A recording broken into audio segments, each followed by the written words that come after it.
Hotep, everyone. Etisan. Kiambote, one of my favorites. So we greet each other in the languages of our ancestors because we are family. And we are reconnecting the family. It's really an honor to have been chosen as a speaker by the Cipher. I love that name. And to attempt to meet the challenge of this particular subject. I'm glad for the challenge. Let's get started. We're going to look at something that we have great difficulty talking about. Something which has been made into a complex issue, a sensitive issue, a difficult issue. We're going to look at it through a spiritual, cultural, and political lens. It's always a little sensitive talking about sexuality, period. Yet it's extremely important for us to understand it. Our ancestors in classical and traditional African culture had a very sophisticated level of understanding of human sexuality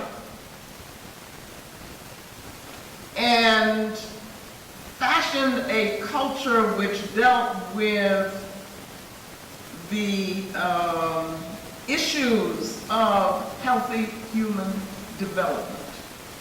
And we need to study that. We need to look at that. We need to say, where are we getting our models from? I think that is the question before us tonight. Now, I'm saying that this issue of homosexuality is a complex one. It wasn't always so. Very clear-cut. It was assumed to be obvious in African civilization.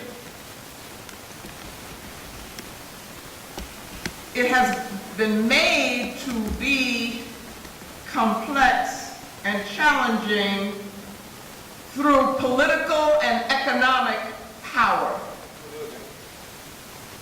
And we need to look at that and we need to talk about it. What I'm going to do finally is to put this issue, the acceptance of it, of homosexuality, the sanctioning of it among Africans, into the context of African sovereignty and see how it fits there and how we look at it, because our objective is African sovereignty. To begin with, the Ma'afa, we know, represents disconnection from the models of African civilization. It represents disconnection from the mother. It represents disruption. We were stolen. And we became prisoners of war, and we are prisoners of war now. So what does that mean in terms of the behaviors which we have adopted? What does it mean in terms of the woundedness of oppression, which Baba Bukessa and Mama Thea talk about? What does it mean in terms of pathological behavior, of unresolved issues and wounds left unhealed? But in order for us to look at this clearly and understand it clearly, we need to establish the context of Ma'at. That is the African worldview, the balance that is ma'at. How does sexuality look in the context of ma'at? Well, let's see. As Africans, we are living and dealing with a spiritual universe. And that's a way of understanding how we relate to reality. The spiritual relationship. We're looking at creation, recreation, creativity, and we're looking at the objective of returning to the womb that is ma'at. Sexuality becomes a kind of exchange and interchange of energy. And there's a special kind of difference, which is important. The difference between male and female is a critical difference. It's a good difference. In some societies, we talk about nyama, and others jia, and others ashe. There would be a term in any African language which represents a kind of current or energy which is biological. And it's like a bioelectricity we could talk about. That's sexuality. And it rests on appositional unity. Appositional unity is complementarity, which is essential in ma'at. It is essential in the African worldview. So you get the male and female in complement to each other, which is essential for the concept of African life. And so there is balance that comes from that. The balance that is ma'at, the mother, the womb, the wholeness, and it is manifested on every level. So we can talk about that on the personal level, on the communal level, on the cosmic level. We can talk about that in biological terms, in cultural terms. So therefore, for us as Africans, sexuality is translated into energy capable of becoming force and power. And that force and that power must be directed. It can be destructive. It can dissipate our energies.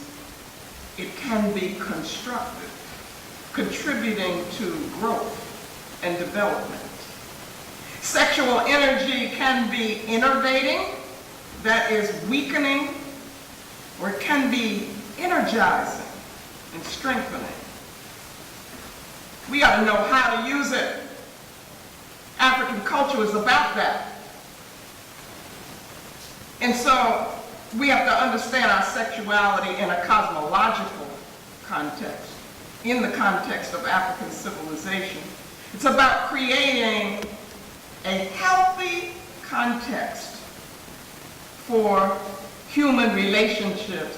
That is the function of African culture. That is the function of culture as we know it, is to pattern human energies. Africans together are creating structures, forms, modalities, institutions within which human potential is developed. Again, the African conception of human sexuality and human development is very sophisticated. Emotions, spiritual energy, power to be used to give us a sense of things that we use as intellect. rather than bad.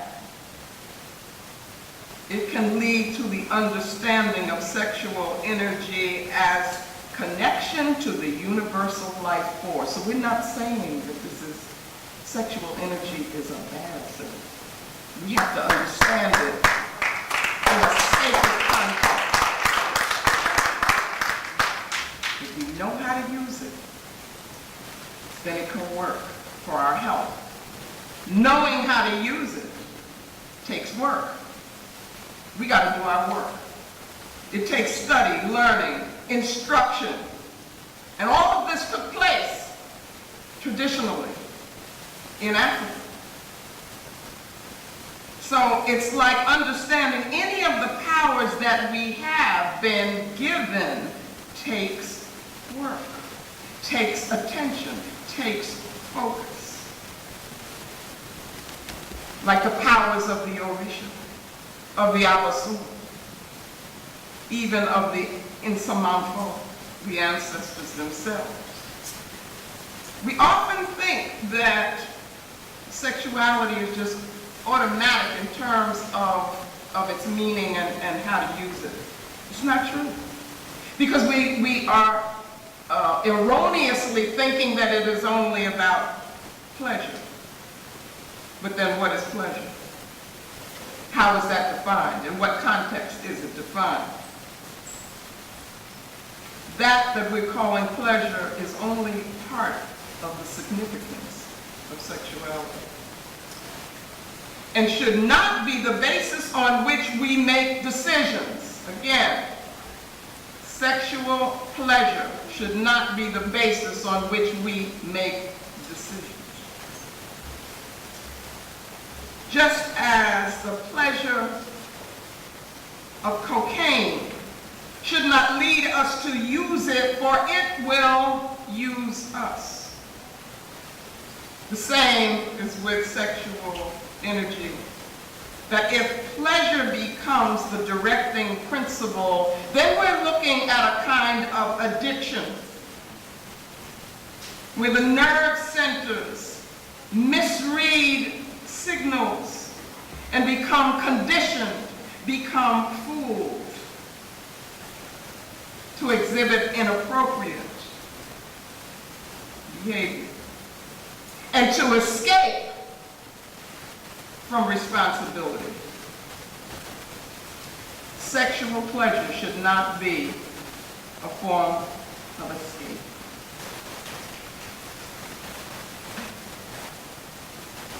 The African worldview asks all of these questions and answers all of these questions, again, very deep. We're talking about the deep structure of culture. We're talking about deep thought. We're talking about Sodai. And so if we don't address all these levels, we can lose balance. The whole person becomes the objective of the forms that we develop in African culture. Spirit is physical in the African context. And therefore, unhealthy use of sexual energy affects the whole person. It affects the person. It affects personal development. Like, it's important that you choose the people that you're around because of the energy that they give off. Then imagine how vulnerable we become if you engage in sexual activity and the exchange of that energy with the wrong person, with the wrong people. Our spirit is vulnerable. So the African belief is that every person you touch touches you. I'm not talking now about only an act of eroticism. We're talking about much more. The African Asili is life-giving. It is a coming together to produce life.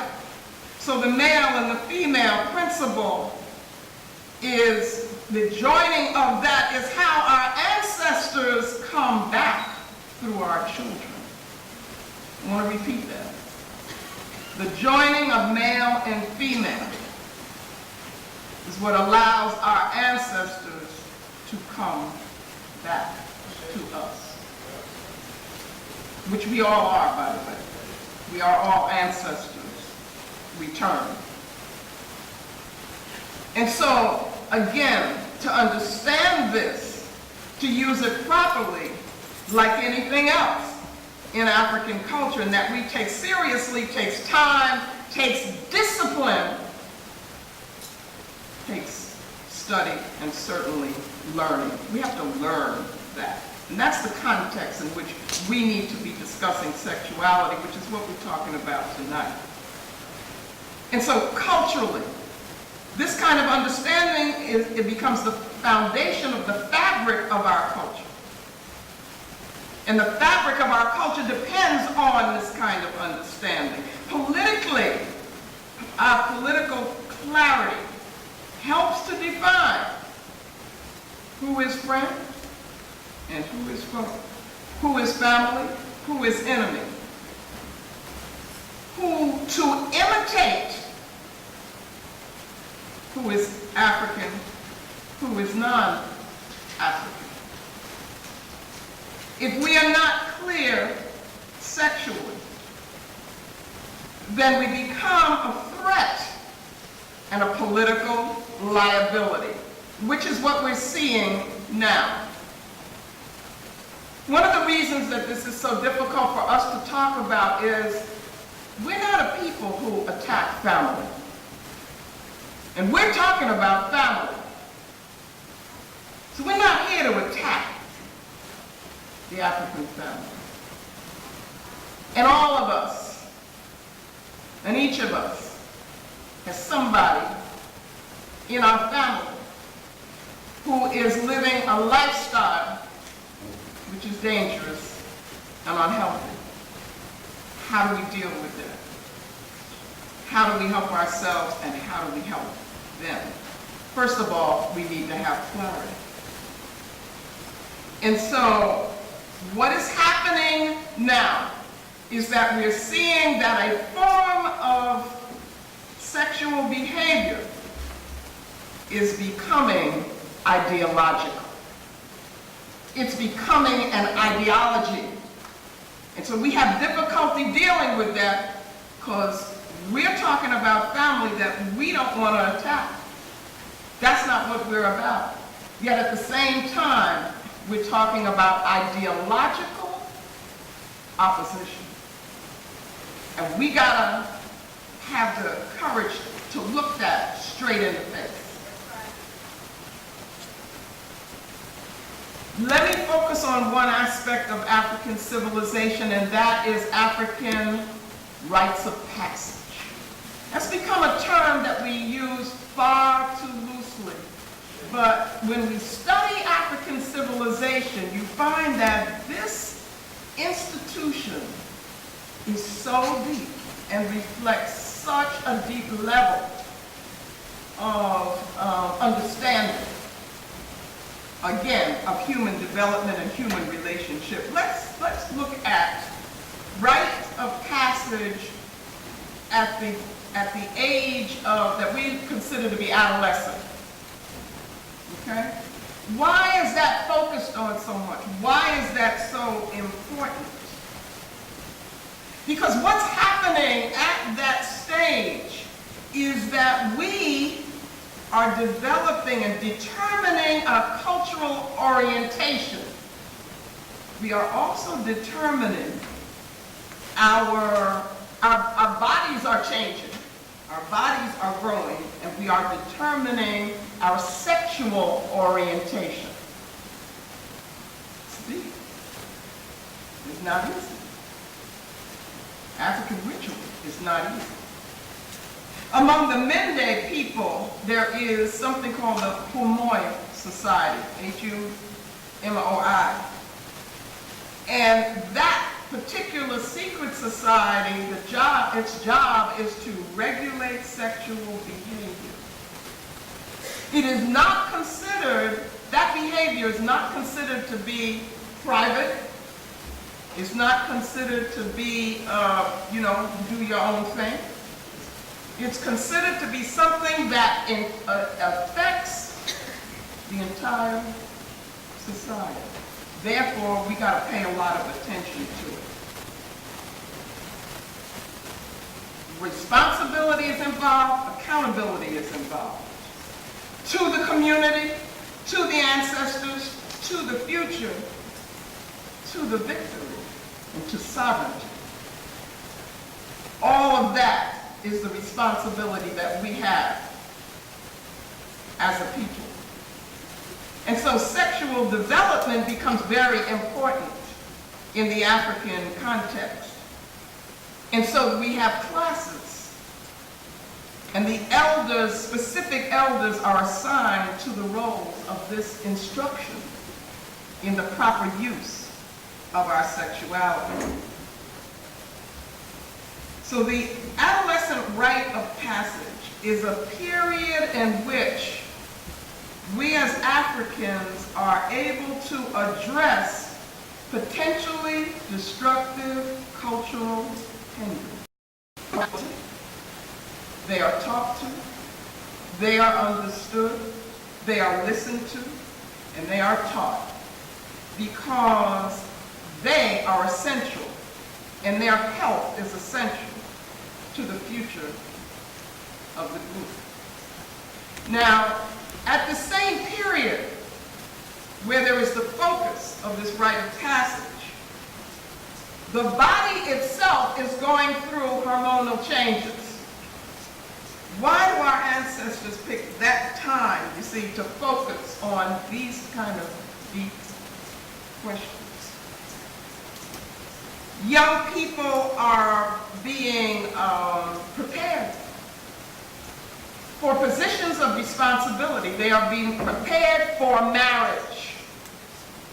And marriage is seen as a political and a spiritual, a cultural responsibility.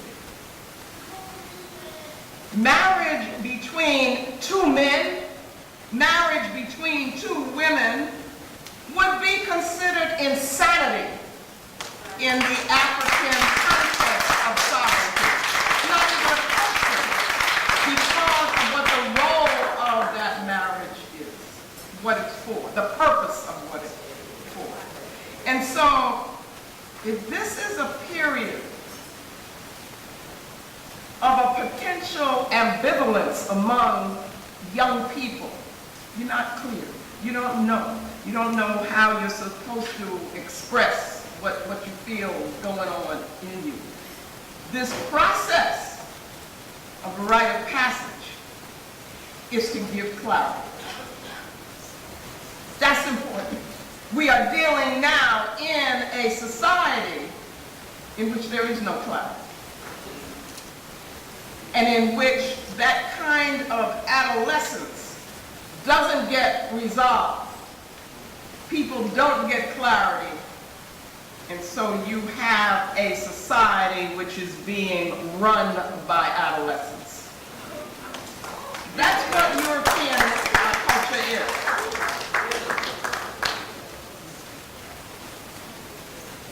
Now, what I want to look at quickly is the nature of the European assili. The assili is the cultural seed. The nature of the European worldview. Let's look and see what happens here, because we're contrasting this. You've got to understand, you all, to begin with, we're different. You know, we ain't European. And so when we imitate what is European, it is out of illness. Okay? Let's look at them.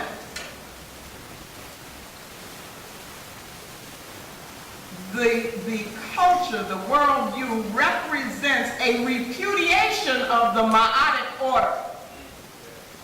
So for us, that's chaos, and that's ma'at.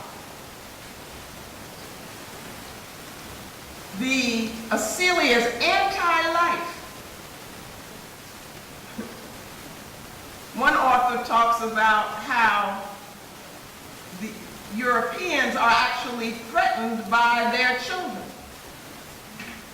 because they feel that the children might outdo them. So they're in competition with their children. So how do you think they feel about children and having children? Not great.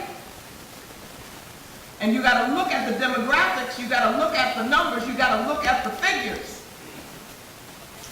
They represent a small percentage of the world's population.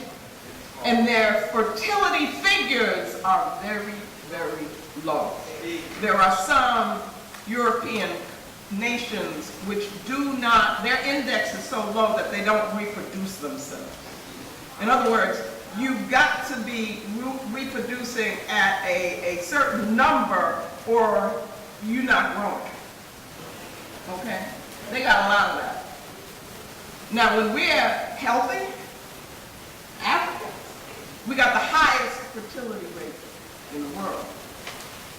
Okay? At one point, Kenya had the highest fertility rate. So I'm saying that there's a relationship here between the worldview, okay, and the structure of the culture. They also, their feelings about their ancestors are ambivalent, okay? Is that they want to surpass their ancestors. So they're in competition with what they consider the past, and they're in competition with what they consider to be the future. Their ancestors, they want to surpass them. The children, they're afraid that their children are going to outdo them. That's, from an African point of view, that's kind of sick. Okay? Let's look at what else. The worldview is dichotomous. That is, it makes splits. And so you get oppositional pairs. You hear me now? Not complementary. Oppositional pairs. And those pairs become confrontational. Okay? That's important. Very important. No balance. Also materialistic. So there is a denial of spirit of which they're afraid. There is an alienation from nature and from what is natural. And we could talk about that. We could expand on that. But I'm going to give other people a chance to talk eventually. Their worldview talks about separation and where the everything else becomes objectified. So it's treated as object. That's how they treat us. That's what the ma'afa is. The ma'afa is the process through which African people become objects for the destruction of European people, of Yoruba. Everything that they do is like that, the self and the other. And this is very important, and I think that Shekanta George saw this. And that is that Yoruba, or the European, is threatened by difference. Now listen to that. Threatened by difference. Remember I started off by saying there's a certain difference that for us is wonderful, right? Difference between male and female, that's essential. And it's essential for life. Europeans have a problem with difference. Okay? Now I want you to be, you should be thinking ahead of me now to see where I'm going with that. Check out the Joe spoke of xenophobia. Xenophobia. That's fear of that which is different. Fear of strangers. Okay? Why? What is that about? And so that is anti-African.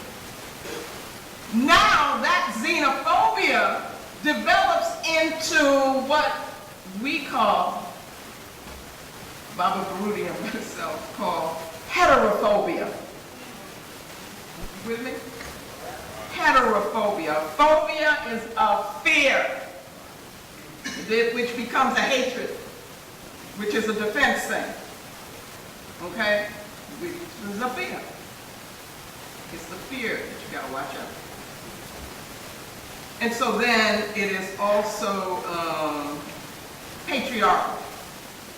Let's put sexuality into the context of the European assailant. First of all, you have sexuality not in a sacred context as it would be in the African understanding, but in a non-spiritual context. So it is individualistic. You have no responsibility for the other person that you are involved with. It is narcissistic. That is this thing about self-pleasure. Self-indulgent.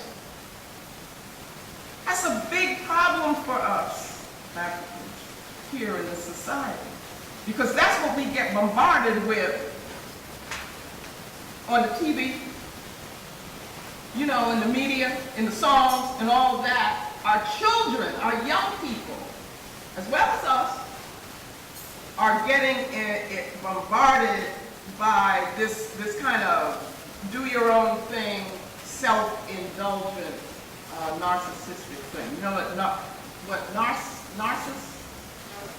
Yeah, it was the one who looked in the mirror and just fell in love with, if they could talk about love, but just became consumed with his own image.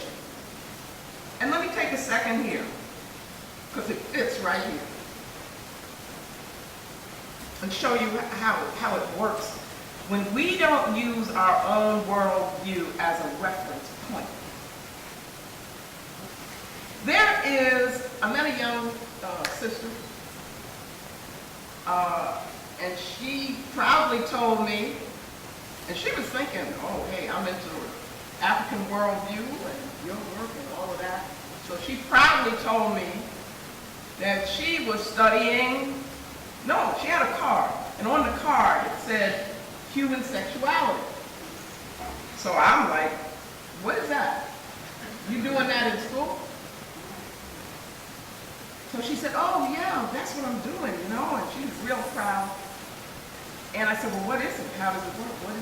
What is it about? She said, well, you know, it's the different ways that human beings express their sexuality. I said, like what? She said, well, you know, male and female, and then I said, and you talking about homosexual? She said, yeah, that's one of the ways. And they had a term, I don't even think it was homosexual, but they had a term for that. So I said, well, what else? And she said, well, there's, and I can't remember the term, I should have written down all the terms, but there's one, I said, well, what is that? Where you like everybody. Okay, there's the bi, but then there's also some kind of universal thing where anything and everything, okay? Then there was something she called autosexuality. What is that? That's where you're turned on by yourself. Okay? I said, so you just, y'all do just whatever you can think of, huh? I said, you talk about animals? You know what I'm saying? Human beings turned on by animals. And she said, oh yes, that's such and such and such. I can't tell you what she said, I don't remember the term. She had a term for it. You see what I'm saying? Okay? Which is that we have to look at academia and how it fits into promoting the European worldview and what for us as Africans is illness within that worldview. It legitimizes it and validates it by giving it a term and making it academic. So because she could, you know, run off the names of all of these crazy, bizarre illness things, then it had legitimacy for her, and she didn't even realize that what she was doing was being taken over, being a victim. She was being a victim, made a victim of the European worldview and therefore the oppression of what is African in us. Okay, so that's an example. That comes from them. So let's go on. The pleasure principle becomes, that's it. That's the driving force. Promiscuity. Hedonism. Again, that's the pleasure that everything is just whatever turns you on. We got to understand, you can be conditioned that anything can turn you on, brothers and sisters. That may sound weird to you, but if you are conditioned, all you have to do is to associate a particular form of behavior with pleasure. So the neurotransmitters get, kind of guided in that way or conditioned in that way, and then that's what you do. And while we may not be talking about that, there are all kinds of things that people do, okay? Which may not be healthy for the family, for the culture, the community, and which certainly is not taking us towards sovereignty. So you get sexuality being people are in exploitative relationships. They relate to each other as objects. I got to stop. Oh, okay. It's destructive. It has no communal purpose. It's profane and can be incestuous. There can be pedophilia. All of this fits within a European worldview. And I'm going to take a second here. Let me just mention prostitution fits. Commercialization fits.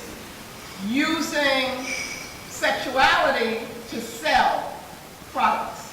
All of this fits in a European worldview. And what you've got to be thinking is, what happens to the African who takes on the European worldview? What happens to us as a people when we cease to have our own principles, guiding principles, and we are just accepting what we see around us? Okay, these are some of the things that it becomes trivialized, it becomes casual, and I don't know if you realize it, but there's a whole thing about anonymous sex, where that's what turns people off. Where you actually can walk through an area and there's some kind of signals that people have that you go in the bushes and you're with somebody that you don't know and never see again. It may sound bizarre to you, it's common. It's common in the parks. It's common in Central Park. What I want to mention to you, and all of this, there can be an avoidance of mature relationships. Okay? But if we look at Plato, and I suggest you read the Symposium, if you're interested, but it has a whole theory of how human sexuality came to be, where human beings were cut in half, not half this way, but half this way. Sound a little bizarre? And this is Plato now, okay? They're the smartest person. So what happens is that there is always the desire to get back with that other half of you. Not like if you talk a male, get with a woman.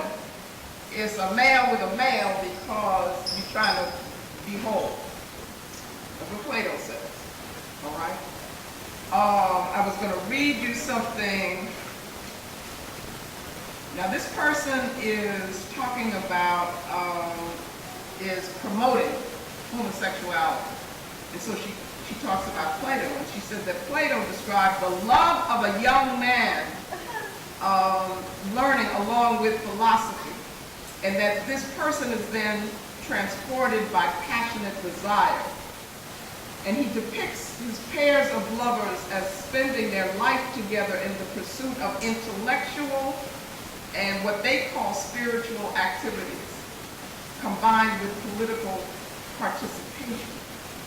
Now, it says that this kind of activity doesn't prevent them from having a wife at home whom they saw only rarely and for procreative purposes only. I could go on with Aristotle and so forth, but I want to mention that. Mentor, the term mentor that we use as a relationship of an older teacher with a younger person came from the Greek mentor who was a babysitter for, I'm not sure who it was for. Who was it? Yes. When he would go off to war, well, Bob, if you're going to talk about it, he would go off to war, then he would be like a babysitter. It was a justification of a homosexual relationship between mentor and his young sons. Okay? Now, so I mean, I'm showing you, if you got any doubts about the origins, the foundations of European culture, and where these practices come from, we got to look it squarely in the face. Okay? Among the Spartans, everybody knows Sparta? You got Sparta, you have Athens and all of that, and they're Greeks, and the Spartans were in fact, they got a thing on TV now, right? About the Spartans. I'm going to have to look at that. But they were supposed to be warlike. Well, listen to what they did. They were producing these fighting soldiers. And so what they did was, they would take 5- and 6-year-old boys and, you know, they would begin there. Okay? And before that even, there was the practice of infanticide. And infanticide was that you would kill off anybody that you saw with an infirmity at all, that you thought, you know, wasn't really going to be strong and powerful. Okay? So then they get these boys that they think have the potential to grow up into warrior soldiers. They then force them into homosexual relationships where the older men would introduce them to those kinds of practices. And the idea was that they would become submissive and live and grow up in an all-male environment, and that this would make them better soldiers. Okay, again, women would only be used to have some more soldiers, some more, okay, men, warriors. And there was a practice at one point of female infanticide. Okay? Now, the man was considered to be perfect, to represent perfection. A woman was a man that was imperfect. Something had happened in the womb to make her not a man, and that was bad. Okay?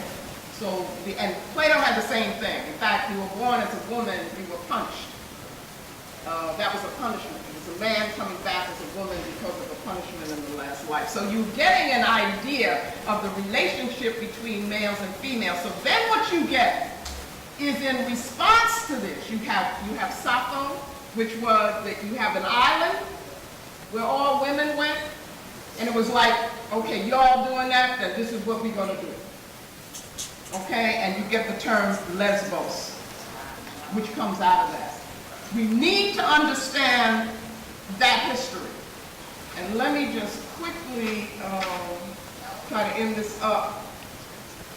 We are talking about wounds of the Ma'at.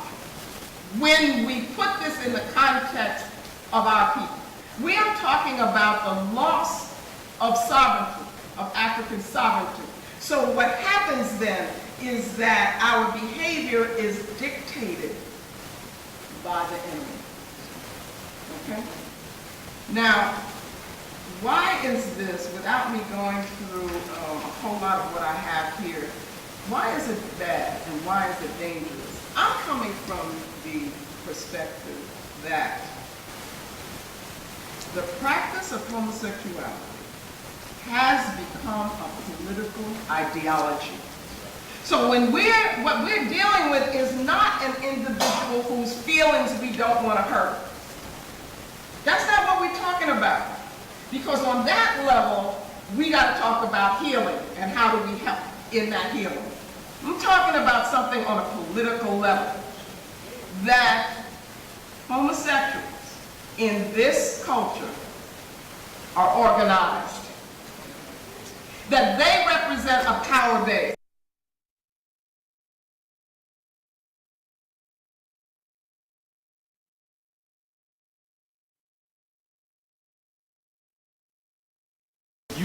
That normalize that as a practice. So that's what our people are being exposed to, but we're not dealing on a political level.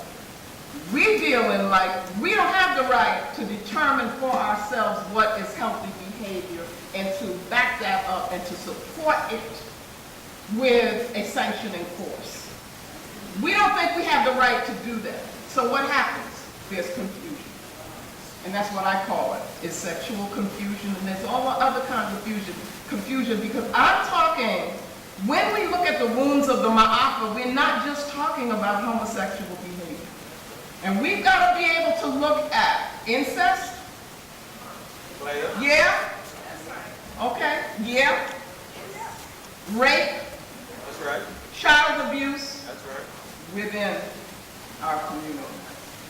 Where does it come from? What do we have to do? How do we address it? We cannot take a wound or a woundedness or an illness and make it into an ideology. What we have to do is to look at the illnesses in our community and in our family and do the personal work that has to be involved in the healing of those things. So we can't be afraid to say, this is illness. Okay? And I'm here to help with whatever kind of investigation we got to do to look at how it's healed. But I'm not going to say that it's not illness. Okay? And then, finally, oh, by the way, let me mention these things quickly, is that I take great offense at people who would promote that lifestyle and choose to be in that lifestyle and then use African culture, use African spirituality to justify it. Because what they do is they're lying about what is ours. So you have people who are doing that. You have articles that are doing that. There was this author, Audre Lorde, who she wrote, and she's the first time that I saw the term homophobic used. You've got to be careful with that. That's like anti-Semitic. It's like, they're going to tell you that your opposition to homosexuality is because you're afraid of being homosexual. Okay? And then we get intimidated by that. We don't want to be called that. It's like somebody, because I'm talking about sovereignty for African people, and they're going to tell me I'm racist. I'm like, if that's your term, then that's what I am. Okay? So that, I don't have time, I'm running out of time, and I don't want to hog this place, but Audre Lorde also talked about woman-to-woman marriage, saying that Africans really believed in homosexuality. There's no such thing as women-to-women marriage, and I can tell you that as an anthropologist, as an African-centered cultural scientist. Now what they're talking about is in Dahomey, where you would have a situation. Dahomey was a patrilineal society, which means that wealth got handed down through the male. That meant that if a woman was a businesswoman and she acquired some wealth and so forth, she couldn't pass it on to anybody. So what she would do was to kind of adopt a younger woman with a husband and her children, like a family, and then pass it down to them. You got that? Herskovitz, who was this European anthropologist, said in his description of that, no doubt, these are his words, sometimes this was used as a cover for female homosexuality. He's speculating, and he says sometimes probably, and then what happens is, because it's written down, that gets used, and people now talk about women-to-women marriage. There is nothing that can even be translated as women-to-women marriage. The words are wrong. Okay, so I'm here, I had to say that because I'm here, I'm an advocate of African culture. And I'm going to tell you that throughout African societies, that male-male sexual relationships are looked at as unhealthy and not good for the society.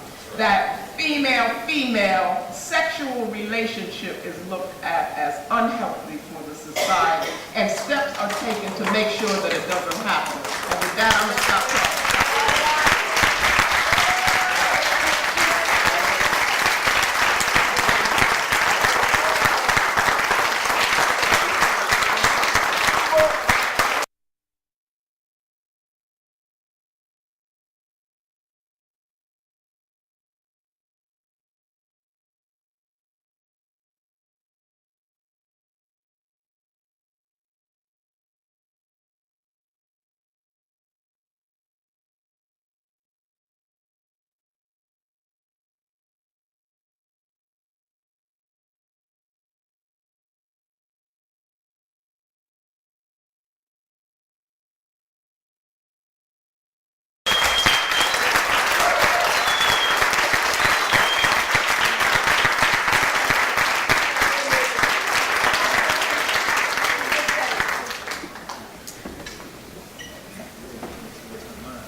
Greetings, family. I'm still trying to figure out how to follow up behind Mama. And even though I don't get a chance to say this often, this is of the 3 major inspirations in my life. She is one of them.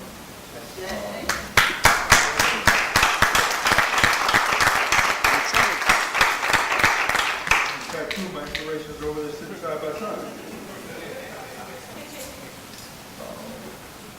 Before I begin, I want to express appreciation.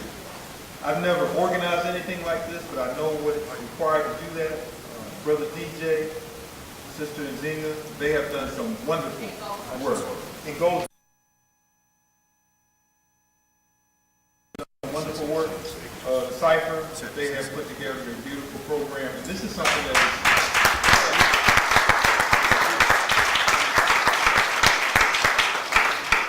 is so long overdue. This is decades overdue. People only beginning to wake up now. Before I talk, I have so many elders here that I need permission from to speak. Yeah.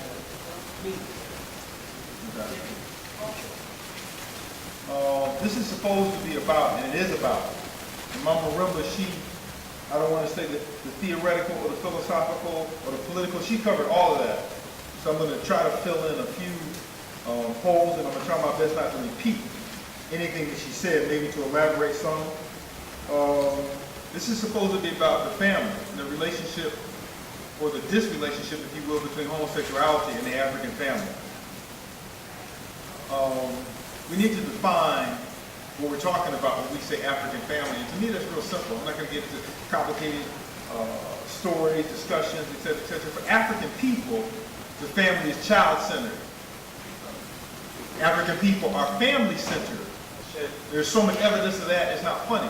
One of the Biggest piece of evidence to me has to do with extended family. African people, as torn and tortured as we are on this planet, we still have more extended families than any other group of people, period, on planet Earth. If anything, we should be the most individualistic as much as we've been attacked. But we have more extended families than any people on planet Earth now. Our definition of family centers around family. Centers around male and female together, procreating, producing children. Because children are at the center. When you look at the models of defense in African society, you look at concentric circles. Circles within circles, where the children and the elders were in the center, and then came the women, and then came the men who were the primary perimeter defenders. But the children and the elders were in the center, because they were the ones that needed the most protection, and we spent an enormous amount of time protecting them. And the women, of course, were protected also by the men, and didn't put them in an inferior role. They needed to be protected because they needed to spend their time nurturing and taking care of the children. So this was a society that was built around a model of children being at the center. How can you have a pedophilic society with children being your most important priority? And I'm jumping ahead. This is so important right now because we have to understand where we're being taken to. This is not just some trip where you can get off anywhere. This is European culture and society. A European asili and a personality that's going to take you to them. It's not accepting of any other. It's going to make you into them or it's going to destroy you. Period. And if you want to know when you're being taken, and Chancellor Williams said, follow the migration, we need to follow the traditions. We need to understand where they came from. When they were at their best, when you talk about a people and you say classical civilization or the classic society, classic means when they were at their best. When everything about them was, if you will, perfect. So classic Greek, classic Rome, classic Kemetic society. This is when they were at their apex, at the height of their grandness. This is where they're taking us now. It's changed, it's hidden because they realized who they were dealing with. With that rhetorical ethic, they understood who they were dealing with. And they made sure that they lied, the truth of liars. They lied to everybody who they encountered who loved children. Because the children were who they were after. And no people who love their children is going to allow anyone near them who's going to want access to the children, who's going to destroy the children, who's going to rape the children, who's going to turn their children into homosexuals, who's going to turn their sons into their daughters. So if you want to understand where we're going, where we're being taken, then you need to understand Greek society, you need to understand Roman society, all those proto-European, pre-European societies, and don't let anybody take you on a trip that's going to say, oh, that wasn't Europe. This is their roots. If it wasn't, they wouldn't be calling on these people now for validation. They call on Socrates, they call on Plato, they call on Aristotle. They say these were their geniuses. And it may, just to add a little bit onto what Marimba said in terms of Socrates, he had to die. Because when he went to Africa to study, he tried to bring Africa back. And people don't just take a religion or politics and just absorb it. They take it and they make it fit their personality. And Socrates, apparently he lost it for a second because he thought he was going to turn Greeks into Africans. He had to go. He had to go. So when you understand Greek and Roman society, when you understand that in Greek society, which is a homosexual society, that the primary form of homosexual behavior was pedophilic between an adult man and a child. That was the primary form. It wasn't secondary, tertiary, it was the primary form of dissexual relationships. It was between a man and a boy. And in Rome, they took it to a whole nother level. You should see the laws that they established. Interestingly enough, when we talk about homosexualization of African people, we forget about their rules about effeminate males, because effeminate males were not allowed into the military, either in Greece or Rome. And we're trying to pretend like these are going to be our warriors. So we want to understand where they're taking us to, then we can understand them at their best, because that's what they're trying to get back to. Just like those two back beasts in Aristophanes' discussion, where they got split in half, had to find each other. They're trying to find their way back, and they're taking us with them, because we have lost our sense of who we are. We have been separated from our mother, and we think that their father is our mother. These were pedophilic societies. They adored this. They considered this to be the perfect love. This was their life. This is what they did. And they never left that. They just covered it up long enough for us to get through this school. I like to say, we're in sex education class with them. They're the teachers. Some of us have become the teachers now because we have gotten degrees from them. But they're the teachers. And we're in sex education class. And for those who may want to look a little further, understand that this will be like nursery school and this will be like post-grad. And we're like right here now. Because most of the stuff that they have done and will continue to do and take us into, we haven't seen yet. Bestiality is just the beginning. The sadomasochism is just the beginning. And we're telling our children that they're them. So we have reached the point where we went through in the 60s and the 70s sexual excess. Because they brought us where they could based upon what we were capable of grasping. In the 60s and the 70s, homosexuality wasn't going to work because we hadn't turned over our children yet. We hadn't allowed them to teach us that spoiling our children was so important. That not teaching them about their past was so important. So they had to introduce us another way. That was sexual excess in the children. Children were the target. Children are always the target. You're worried about the adults. You change the children, you change everything that comes after that. So the sexual revolution, the sexual revolution really was about, the sexual revolution was about white women. White men wanted them to catch up. But we got caught up in that because we thought they were talking to us like we think now that they're talking about us when they're talking about procreation and having babies. And after that was over, once we got caught up in that, and the sexual insanity that came with that, the oral sex, the anal sex, all the rest of the things that came with that. I will not commit sodomy. One of the oral clothes on my eye. Sodomy, according to our ancestors, was not just anal sex. It included any sexual perversion. That was their definition of sodomy. It wasn't just anal sex. Using someone else's definition.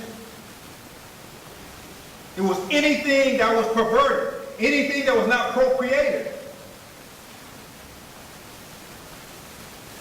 And once they got us past that, then they began to introduce the homosexual thing.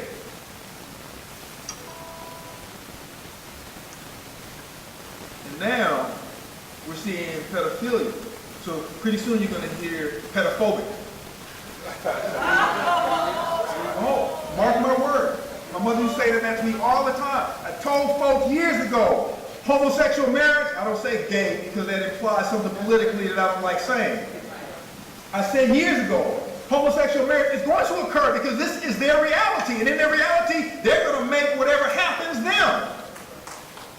So we're sitting up here having a debate. Like we're really involved in a discussion, so when it comes to the conclusion that this is going to occur, we can say, oh, well, yeah, we didn't decide anything. The agenda was set.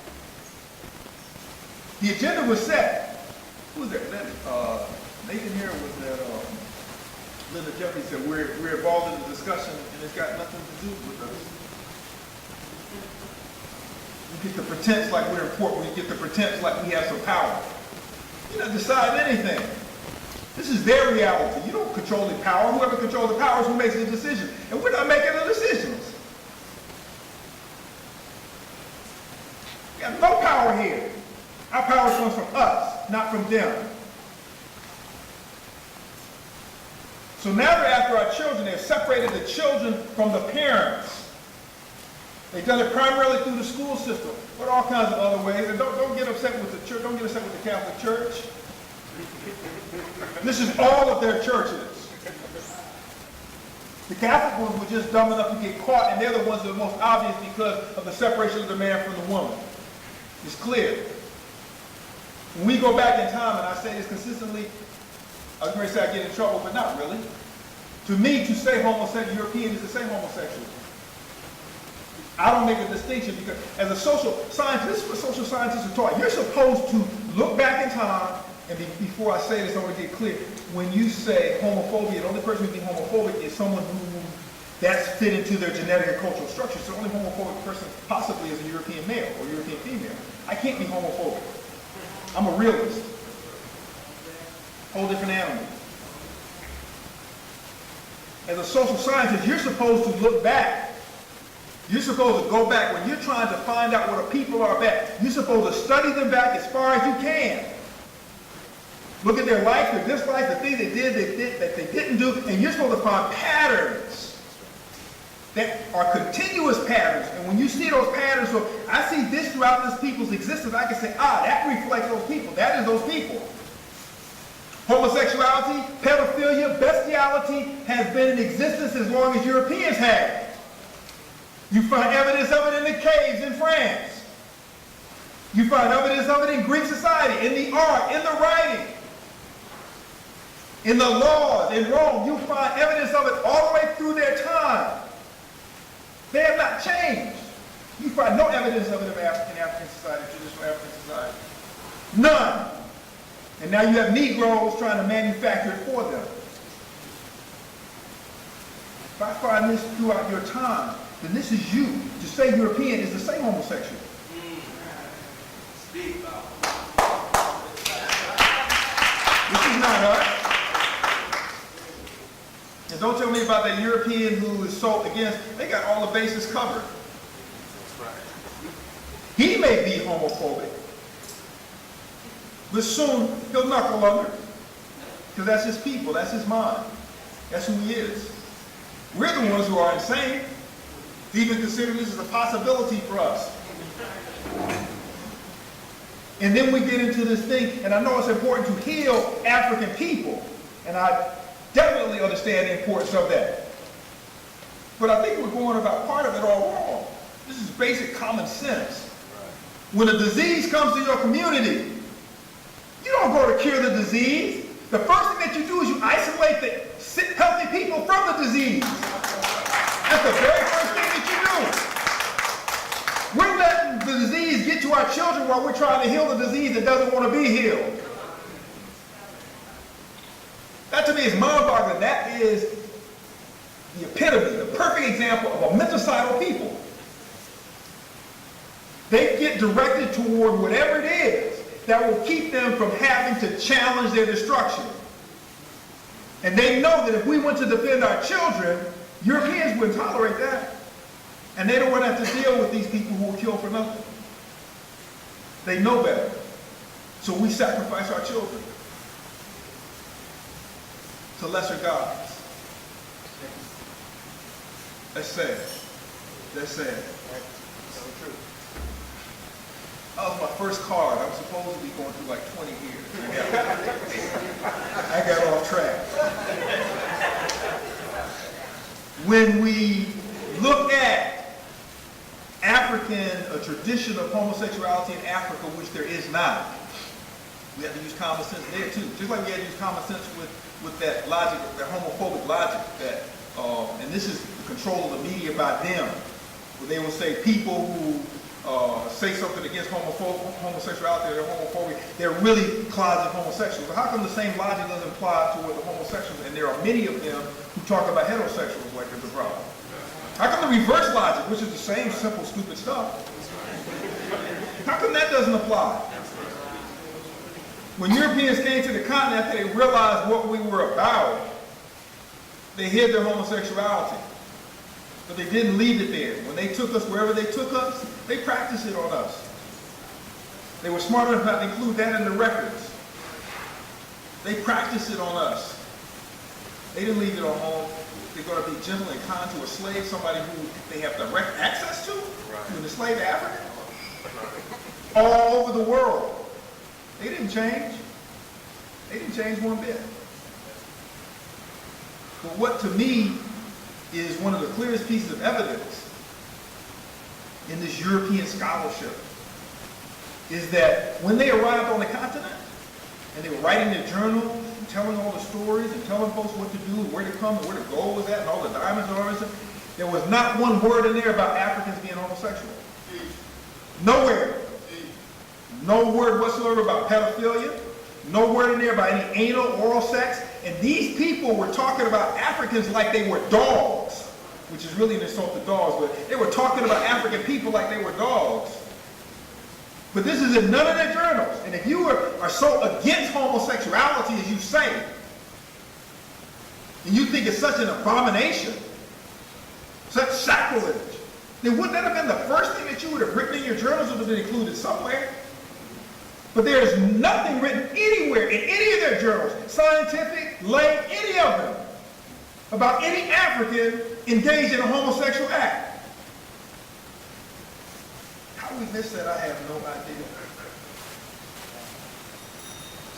But then again, when people are looking for ways to be sub-integrated into their enemy's camp, when they're looking for ways to blend in, when they're looking for ways to become invisible, when they're looking for ways to become normal, to be loved and validated by these people, then anything that they do is okay. That's the mentality, that's the mind of an individual who wants to be sub-integrated. You want to, I've never really heard of someone who wants to be integrated into something that they have no respect for, that's less than them. When we want to become a part of something, it's usually because we see something about it that's better than us. We want to become that. But and in order to, well, for us, I say we are so focused on being integrated by Europeans that we have lost all sense of morality. We have lost all sense. We completely lost our sense. So anything that they do, because we see them as the all in all, we see them as the power. So if we see them as the power and we want to become them, we can't question anything that they do. We can't question their sexual behavior. And I remember at a time when I can remember adults all over in our community talking about how sexually perverse Europeans were. We even consider ourselves not arrogantly, but to be the moral superiors of Europeans. This wasn't that long ago. This is what, 3-4 generations ago? We consider ourselves to be the moral superiors because we knew what they did. We saw them. We cleaned their homes. We washed their dirty drawers. We knew what they did. And we didn't want to stoop to that level of being an animal. And now we're rushing to it because we want to be them so badly.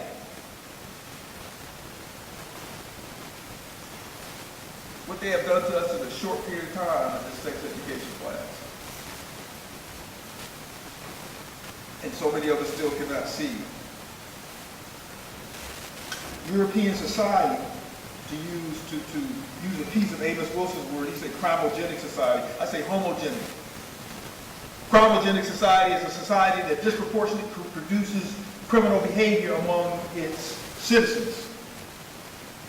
It's the nature of that society. And this is crimogenic society. Children weren't cursing anything like this 2 generations ago. To call somebody's mother a B, you get beat down by the brothers around you. To call a sister a B, to touch a sister wrong. I've got my behind whipped over that. To touch a sister wrong. No, there were 3 of them and 1 of me. But to touch a sister wrong. And now that's the norm. And if you're not doing that, then something's wrong with you. So you got boys who really have good hearts, who try to be so hard so they can fit in, who really are loving people, but they have to be so hard. I've run into so many who feel that they have to be so hard. Either be a thug or be a fag. That's what I was told. Those are your 2 choices. I don't have a problem with that word either because the choice of gay was a political choice and we followed suit. They dictated your language. They could have said, well, we want to be called fags from now on, we want to be called gays from now on, we want to be called homosexual. They picked gay because gay is the least harmful one. It is the most disarming one. It turns anyone who has an issue with them into the problem because they become the victim. The power of language.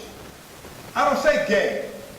Reminds me, it's like some little white girls running around a maypole in England someplace. These are homosexuals, by Webster's definition. Webster's collegiate. So this is a homogenic society. Now you might have, and I don't do the study on the chemicals, and I don't do the study on any other aspects of what may influence homosexuality, or may cause it, what's in the drugs, or what's in the food, or what's in the water. I know that all of this stuff is impure. I know all this stuff has been tainted. I know this stuff is bad for us, period. And I know that it changes people in a particular direction. But I also know that you have a society where choice in terms of what you want to become is left up into the air, and this society pushes it in a particular direction. It pushes it in a homosexual direction. So it makes that choice even easier than remaining heterosexual. It ends up being the better of the two choices. And in fact, the language reflects that too. To be straight, boring, lifeless, nothing. The terminology that we use in their language. And this language is so laced with sexual connotation. You almost can't say a sentence without there be some sexual connotation in what you say.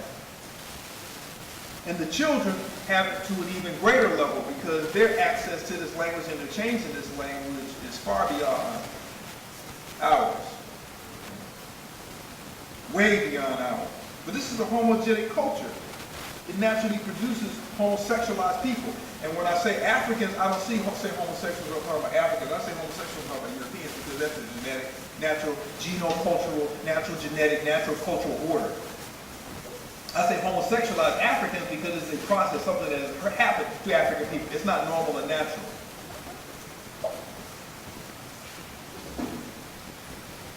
That is something that we have been made into, like the feminization of poverty. That's something that women have been dragged into. Africans have been homosexualized.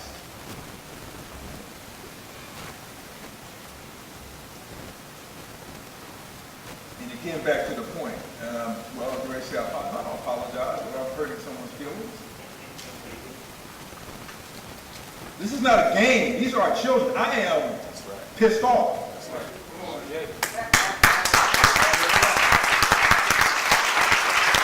These are our children. This is my grandchild. People are going to play with her head, try to turn her into a European under my watch.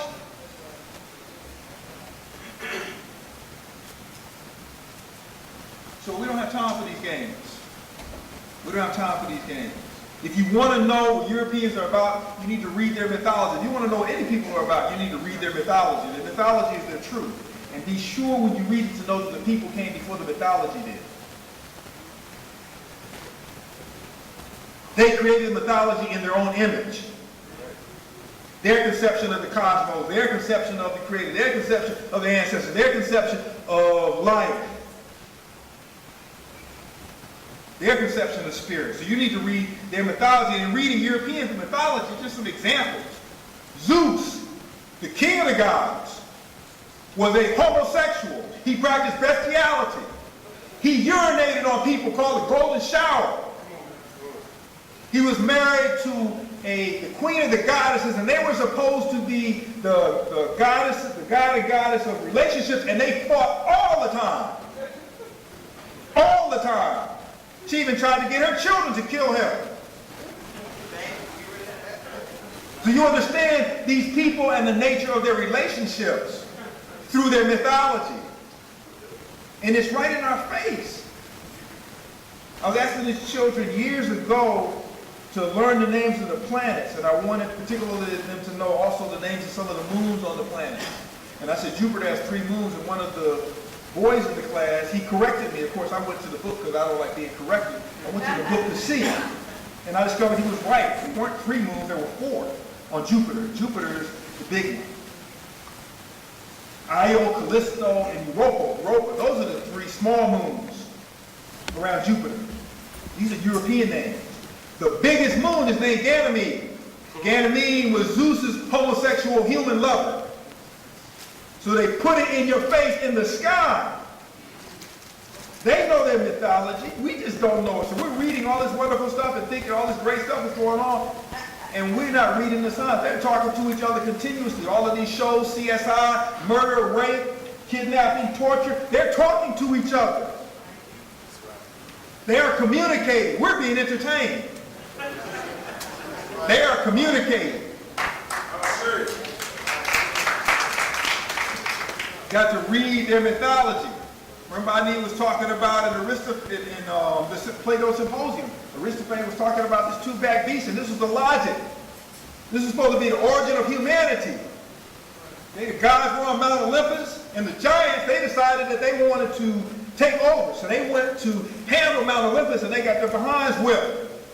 And they had to kill the giants because they wanted to send a message. Then these 2-backed beasts who were like 2 people rolled up into one, and they were twice as strong as any single human being, and they decided that they wanted to roll on Mount Olympus too. And they got their behinds waxed also. But the gods couldn't kill them because then they'd have no one to worship them. So they split them in half. And the logic is that everyone is homosexual because we're constantly trying to find our other half, and our other half is the same as we. This is in the symposium. This is their logic. Their interpretation of reality, their study of the beginning of humanity, if we want to include them in humanity. And of course, we need to be very careful with words because our ancestors, you weren't born a human, you were born a person. But being a human was something that you had to prove.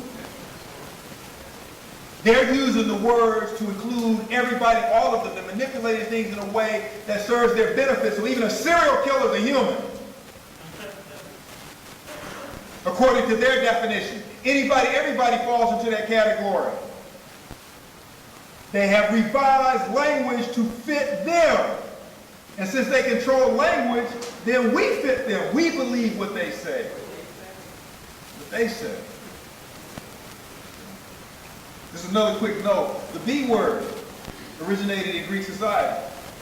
Hesiod, who was like one of their first historians, he really was their first historian, he used the word in reference to Pandora. We think today, I guess we think that it originated out of the associated with it. This is them. When I was a child, they were calling their mothers bees. In their homes. I know. This is not new. None of this is new. It's new to us because we don't know them. Talk about the origins of homosexuality or how it manifests as a practice. We can go back to the caves and we can do a little speculation. Had to come from somewhere. And my theory is just as good as theirs.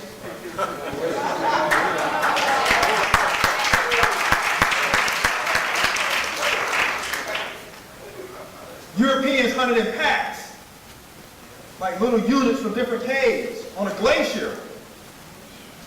They hunted in packs, and when they had to be strong enough as packs, not only to catch and kill this food, these animals, but they had to be able to fight off these other gangs to keep that food and animal take it home.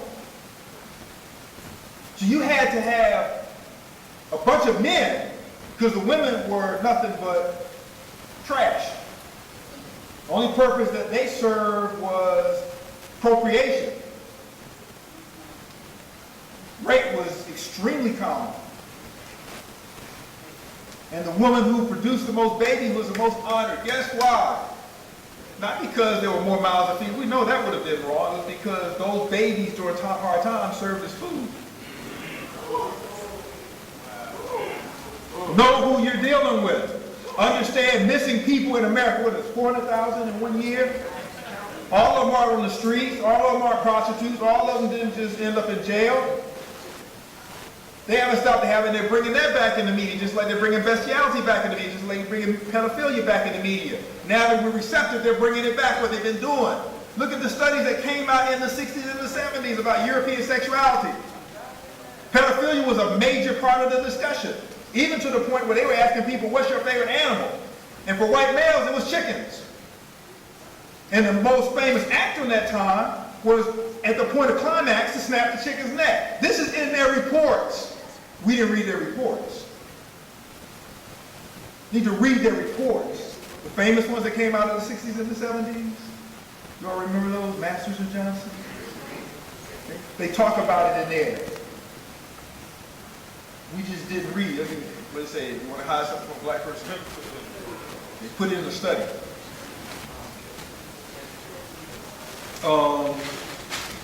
There had to be a way of maintaining order. Hierarchy. Europeans are very hierarchically one above the other ordered. That's their claim to fame, this power over others. That's very, very important for them. And in the caves, you had to have that. You couldn't have everybody in charge. You had to have a chief and then everybody else. And the greatest evidence of power in European society is who you can rape. There's an interesting book written on that. And in fact, in this book, the logic was that we shouldn't be upset with rapists because rape has always been among humans, and therefore it's normal and natural. Just like prostitution, we need to be clear on these things too. Because when they say the oldest profession in the world, I say, whose world? But in these caves, you understand the person who's on the top of the chain, he could rape all the women and he could rape all the men. And the next person down, he got raped by this guy, but he also could rape all these other guys. So you have the establishment of an order. They do that now in their clubs. They do that now in their fraternities, and ours are only a step behind it. This is part and parcel of the establishment of a pyramid of order within European society. Very much so. So in the case, it's only logical. Since there was evidence of it, how did it come into being? It was a means of maintaining control and order, establishing order. We got to use our common sense. We talk about pedophilia. We talk about the rules, the laws. In fact, in the state of Georgia, what is it, last year, the year before last, they passed a law in the schools where if the child was 16 years of age, they could have sex with the teacher. It was legal as long as the child said okay. This is a law that was enacted in the state of Georgia the year before last. 16. Imagine that's your daughter.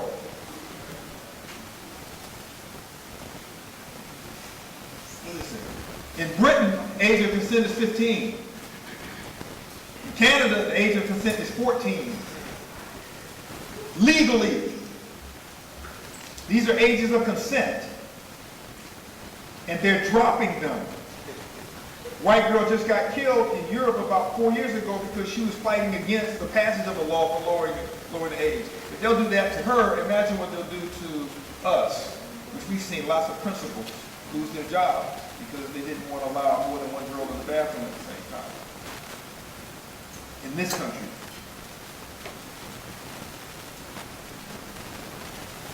Sweden reported a problem with animal cruelty. 1 out of every 20 animals is getting assaulted. And notice an interesting pattern there. The assault was coming somewhere around the anus, the vagina in these animals. But there's something before that which is so interesting to me. This wasn't a problem 20 years ago. It became a problem because they outlawed pedophilia, and then the people started taking on the animals. Pedophilia was the problem for that. They went from one thing to the next, I guess until they can get back to the children, which is so mind-boggling. The mind that goes with this is like insane. I cannot understand. It makes absolutely no human sense to me. Sister stopped working for the Department of Children and Family Services in the state of Georgia. She said she stopped working because she encountered so many white males who did not understand the problem with them raping their daughters and their sons. And their logic was, these are my children. I do what I want to with them. That's your reason. That's the logic of Europeans. can't imagine, at least at the time I was growing up, I can't imagine an African mother saying something like that. Or an African father saying something like that. I know there was some twisted ones because we had been around them already for what, 16, 17 generations. But I can't imagine that anyone being bold enough, brazen enough to say that. I can't even imagine that. Incest taboo, it's gone. It was gone with Ricky Lake. We start bringing on, I'm in love with my daughter, we're going to get married, I don't care what anybody says. We don't even talk about that anymore. That's almost a taboo conversation. Those of us who know are wise enough to know that it is done. Just like homo marriage, it's done. It's a done deal. When you are perverted, you can have no boundaries. Everyone, everything must be a viable target for your aggressions. You cannot have limits. Extreme individualism coupled with perversion cannot have limits.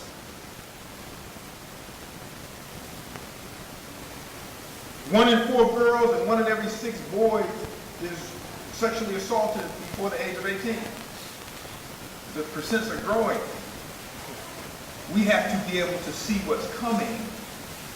You can't stop a social trend. Social means society. You can't stop a social trend, especially when it has a mind of its own, an intent, and a mind of its own that comes out of a father mind or mother mind from way back. You're not going to stop that, especially when you don't have the power. So we have to be wise enough to know what's coming. I remember when my book came out, and I saw Mama Marimba at the Malcolm X Festival. She told me she really liked the book, she appreciated it. She said, but we've lost, and I wanted to explain this publicly. She said, you know, but we've lost. I don't remember those exact words, but I believe those exact words. And my mind saying, Mama, remember, lost? It's over. She explained. She said, they're going to run this course. This is them. This is their reality. They're going to run this course. Our job now is to protect those who haven't been turned, who haven't been changed, who haven't been destroyed. That's our job.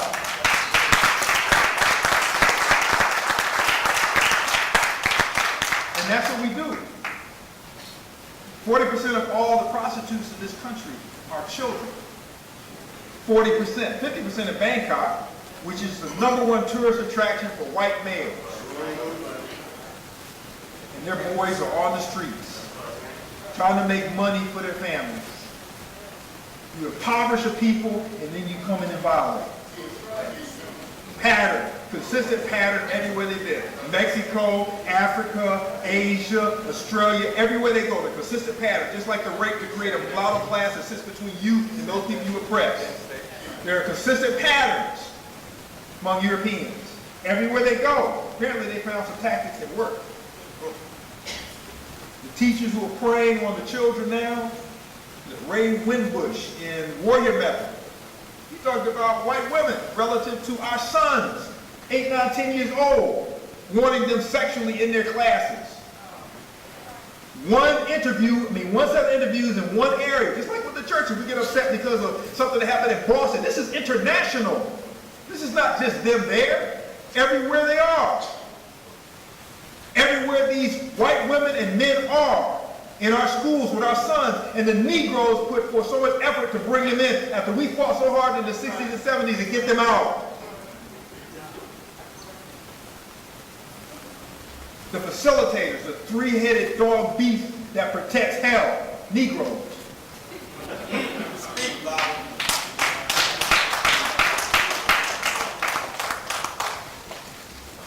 I want to close this out with I don't know if I want to talk about Malcolm Somé or child molesters. Somé. I'll do Somé quick. Because Somé is very gifted in taking someone else's language and applying it to an African context, as if nothing changes in between those people and this people. So he used the word homosexual to describe something in African that wasn't homosexual. But he knew what he was doing. He knew the language he was doing. He's not stupid. What he said that really disturbed me was that homosexuals are more spiritual than heterosexuals. And my logic immediately went to, okay, so you're saying that the Greeks and the Romans were more spiritual than our African ancestors. People who, no matter what book you're reading on traditional African society, particularly traditional African religion, you'll see them say African people are the most spiritual people on the planet. But he's saying that the Romans and the Greeks were more spiritual than our ancestors. He also said, and this really disturbed me because the way he said it was like a punk. Oh, they're going to hurt me if I say this. Homos are here to save us. Now I've heard, Oprah just said that, 2 weeks ago? Oprah. I wasn't surprised, but I thought I'd throw that out.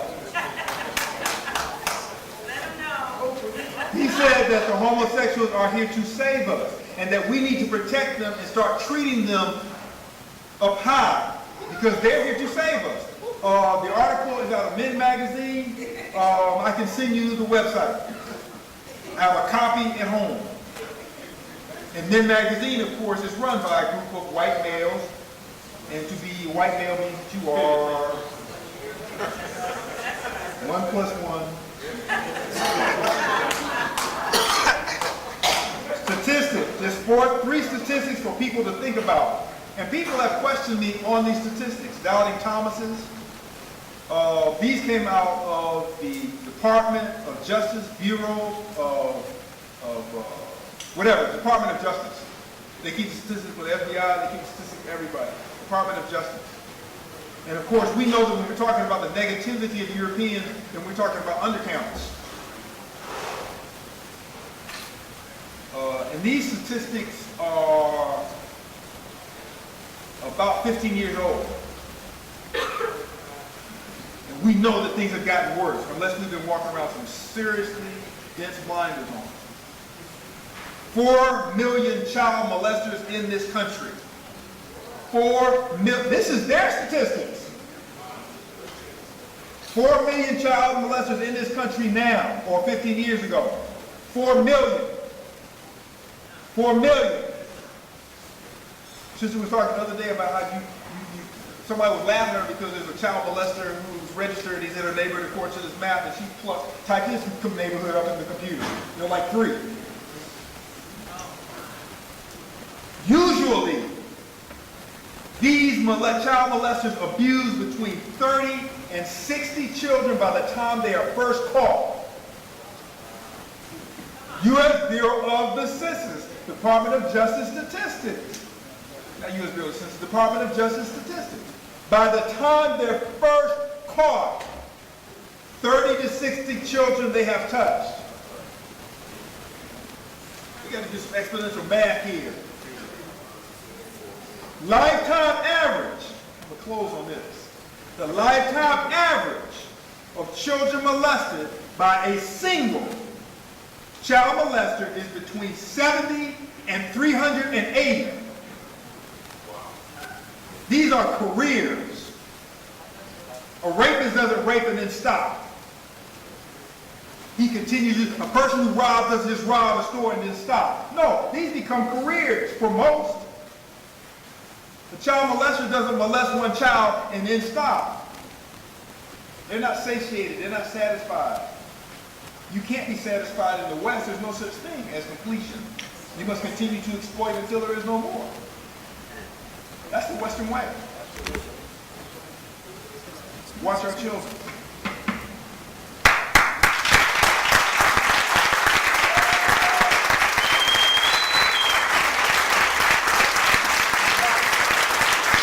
We're going to have a global art auction, and that's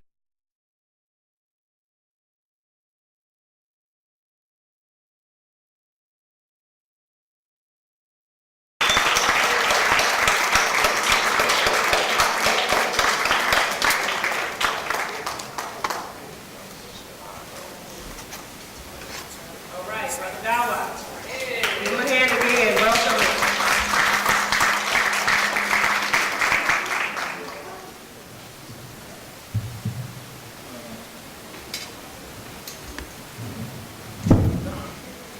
If I may, first of all, I'd like to thank the ancestors and all of you all that are here for allowing me to be here at this wonderful event and to grace this platform with some of our great elders who have been doing this work for years. I do appreciate it. As the sister said, I am very controversial.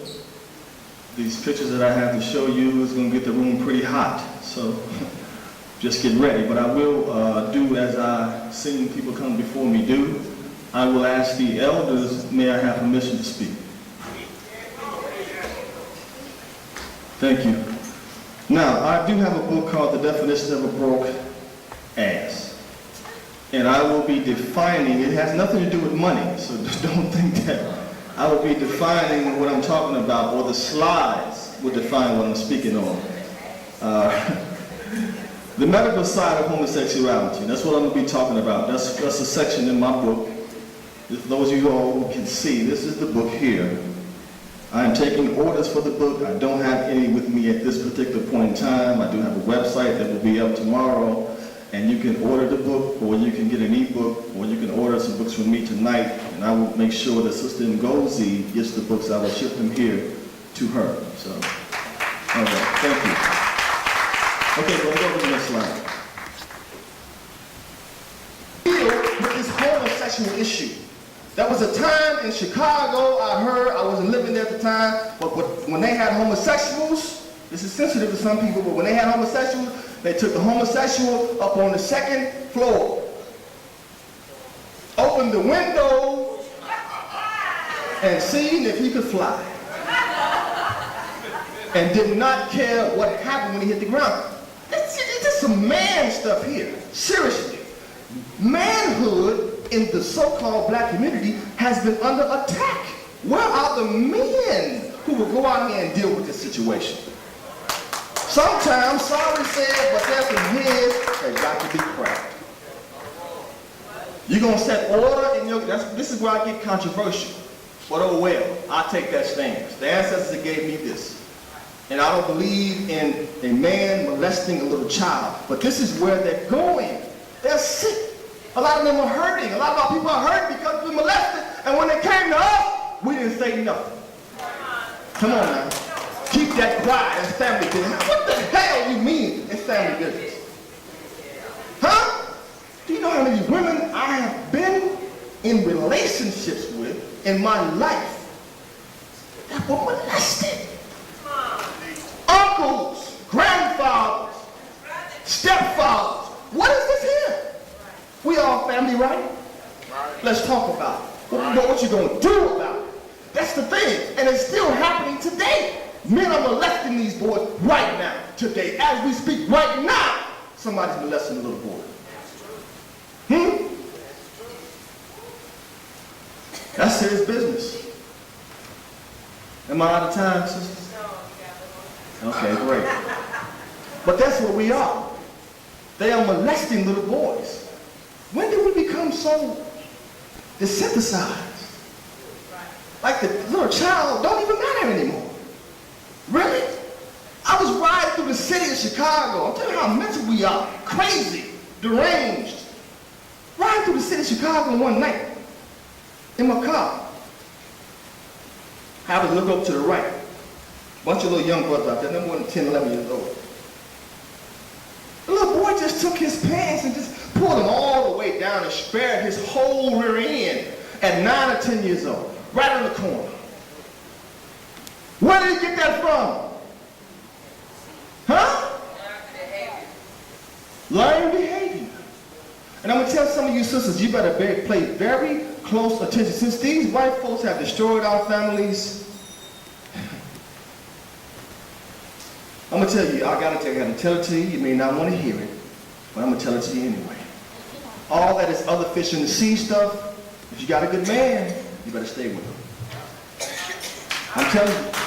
Because sometimes you get this other guy, because because you didn't want to take your man's whatever. Now come on now. You get this new dude. But you got babies with this fellow over here.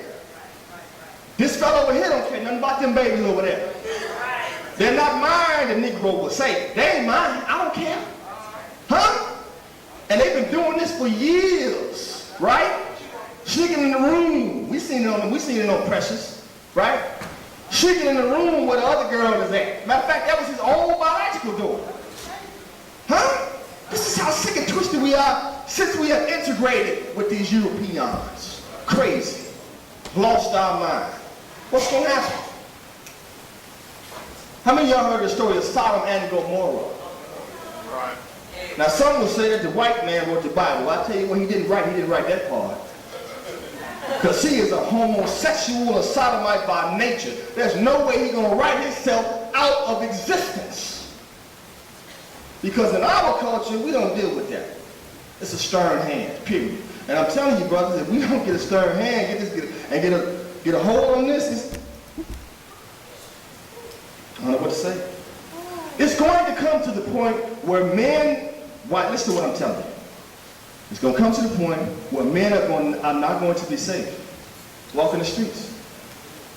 These homosexuals, they're serious. They're not playing. They're serious about getting their rights. They want their rights. You know, they want their right to you. That's what they want a right to. See, the thing was, they told us they wanted to be included. Let's take that for a second. Included. Okay, you got your teachers, your lawyers, your doctors, you are politicians, the high government, state government, city government, huh? Basketball coaches, football coaches, track coaches. I mean, you name it. You in every type of arena. You're an artist. What I mean, you're a singer, rapper, dancer, you name it. You're on the television, you're a newscaster. What's this guy I think he's here, right? CNN, Don Lemon. Yeah. Didn't he write a book called Transparent? He called himself a double minority because he's a black man, he's gay. He's a double minority. Huh? This is what you got going on. These people are already included in everything and running everything. But they tell me they want to be included. No. You got it all. And all the money. So how you want to be included? You're already there. What they want is every man that ain't gay. Every woman that's not gay. That's what they want. And that's what they're coming for. And they're going to get more and more aggressive when they come to you. Watch and see. Watch and see what I tell you. More and more aggressive. It is the nature of the homosexual. Very violent. They're coming after us. Now what we going to do? Because see, we want to be non-violent. I don't believe in non-violence. I'm sorry, I don't believe in that. How can we be non-violent if we snap each other in a minute? We're non-violent against other races. That's what we're non-violent against. Not against each other. Come on now. And my time up? Okay. Wrap it up? Okay. Yeah, like I said, now, I don't believe in non-violence. And I'm going to tell you, they're coming to your door. Brothers, man, it's going to get physical in a minute. It's going to get that way. Because they are straight ahead with this situation. They're not stopping. They're getting a little ground and then they're feeling good about themselves now because they're able to marry in certain states and stuff like that. So they got a momentum going. And this is once the energy, you know, a lot of motion and energy gets behind a movement. That's a strong vice. That's some serious business. So they're not playing. They're coming after us, and once they conquer us, they want the babies too. And a homosexual man is not a threat in this society. Period. That's why they want to homosexualize us. See, they know that the Wilderness Letter, I'm going to say this and I'm going to shut up, for real. The Wilderness Letter, 1712, it said 300 years. This is the 300th year now. This is it. And he said the only thing that would change it is a phenomenon. A phenomenon. Some type of occurrence that's going to come beyond the cracker's radar, the cracker's surveillance. Huh? We got to come to a point where we're telepathic like we used to be. Huh? We can speak to each other, ain't got to say a word, but you know what I'm talking about. And then we move. We got to become more spiritual people like we used to be. Meditate more. Meditate more. Set up groups to meditate. Set up times to meditate. And don't be afraid. If you want to pray, pray for the destruction of the cracker and this society. That's your prayer.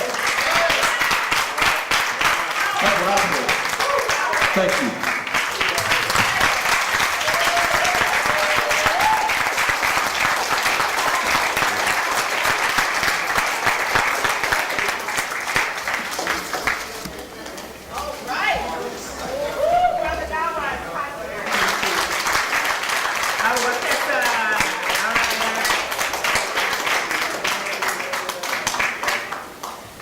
Hi family, how you doing? Good, okay, cameraman, get ready because I don't stay behind the podium. Particularly this late at night, when we got to get everybody up and get everybody involved in this. Y'all been having a good time tonight? Learning some things? Good, good. Because now what I want us to do, you heard a lot, and I'm not going to repeat what you've already heard. You heard and you came here knowing the answer to the question on the fly, all right? What was the question on the fly? Is homosexuality good for the black family? You already came with the answer, right? Okay. So now you've gotten some historical, anthropological data. You've gotten some medical data. You understand from a cultural perspective how it is not about who we are. Now let's talk about two things. Let's talk about power and this relationship to this issue of homosexuality. You see, it's fine to talk about, you know, we got to deal with it, and we do. We got to deal with it in a couple of ways, y'all. We got to deal with it close-hand combat, and we got to deal with it from the oppressor. Any of y'all who know Aya, you know the three things that has to come, right? If you're going to deal with this issue, there are three things always, and we're going to deal with this issue, we're going to deal with education, we're going to deal with anything. There are three things, three ways you got to come. What are they? Warrior, healer, builder. Period in the story. If you think you're going to fight your way out of this, you're wrong. If you think you're going to heal your way out of it, you're wrong. If you think you can ignore it and just build an alternative, you're wrong. It's going to take all three of them and all three of us doing those things. I mean, all of us doing all three of those things. So part of the question, when you think about how you're going to fight, who you're going to fight, I want you to think about three. If you're taking notes, people, policies, and practices. This is the warrior part. The people, policies, and practices that aggress on our community in this way with this issue. That's who we're going to take war with. We're going to war with those people, policies, and practices that aggress upon our people in this way. Make no doubt about it, you're going to have to challenge it. We got to challenge it. We got to fight it. Now, if you haven't been fighting oppression, challenging people, policies, and practices, then you need to get ready. Get practice. Pick anything. You don't have to pick this issue to start with, or you can if you want to. But y'all, we ain't been fighting. And fighting each other is not fighting who I'm talking about here. Okay?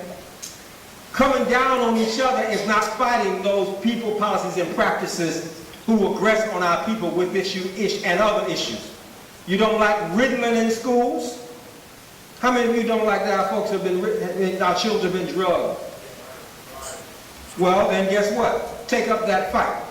I'm not talking about to distract you from this. I'm talking about if you have not been literally challenging white supremacy, people, policies, and practices, you got to get ramped up. You got to get ramped up. Or we can sit here and talk about, yeah, we got to deal with it. But what's your plan to deal with it? What's your practice to deal with it? Which ones you taking on? Have you organized your family to survive the fight when you lose your job? Have you organized your relationships? Have you organized your money to deal with the consequences of the fight? Come on, let's get out of this pie in the sky stuff. Okay? what are the people, policies, and practices that aggress on our people in any way that you see it, including this issue, and start taking up the fight. I want to raise a hand right now. How many of you are actively fighting some European people, policy, and practices that aggress on our people right now? Raise your hand. Okay, great, good. How are you doing it? Who are you fighting? Who are you fighting? Who? What? How are you fighting? What people? What policy? What practice? Wait a minute. I got to know those general people who. What people? Now, y'all, I'm saying this for a reason. I'm not speaking them out because often we think we're fighting. Y'all, listen. I've been building schools, and I mean whatever. And it's hard, and I'm sometimes broken, whatever. But all of that is not fighting. That's building. And we got to build. But that ain't fighting. I love to teach, and I'm teaching black students and African students all the time, being clear, but that ain't fighting. I'm not fighting until I'm challenging the European people, policy, or practice that are aggressing upon our people. So I want you to take inventory. I'm not trying to outlaw about it, not trying to whatever. I want you to take some serious inventory. Because if you're going to take on this, okay, then you better be ready. Okay? This stuff is going, this gay, lesbian, transgender, homosexual, all of you, whatever you want to call it, is because wherever people are in power, the folks who are quote-unquote powerless follow the religion. Go where Muslims are in power, and you'll see most black people are what? Muslim. Go where Christians are in power, and you'll see most black people become what? It's the same thing, y'all. So you're talking about, Baba Baruti already said, this is the culture. This is already way deep in. Let me tell you, see, I've been dealing with this a long time. In college, we advocated for a black studies program. First, it was a brother who we got to come up from North Carolina Central to the University of North Carolina, Chapel Hill, and teach this class. Dr. Brewer. He taught a slam-up black studies class. More and more people poured into the class because it was just something. You leave class and you walking off the ground, this house the ground. He needed a graduate assistant. He put in for the graduate assistant, and the graduate assistant that was assigned to him, even though we knew who were applying, the graduate assistant that was chose was a gay black man. And we knew that because the powers that be, the bisexual or the homosexual white professors kept money flowing and power and positions flowing first and foremost to the black folks who were gay, and so they would get these positions. Well, we went to Doc right after class and said, Doc, here's the deal. We fighting this struggle right here, and here's what he said, no problem. So he said, I won't have a graduate assistant. And we said, no problem, we'll have it. And we did. Okay? And we continue to fight in a number of different ways. But this is not a new struggle. The point I want you to get is that if you want a job in Atlanta, you become kind to, supportive of, and or participate in the homosexual lifestyle, and you're more likely to get your promotion, to get your raise, to get your whatever. Now, what I'm saying is, that's what we're up against. So we can come here together, but the key is, let's challenge out there and come together for support and strategies. Okay?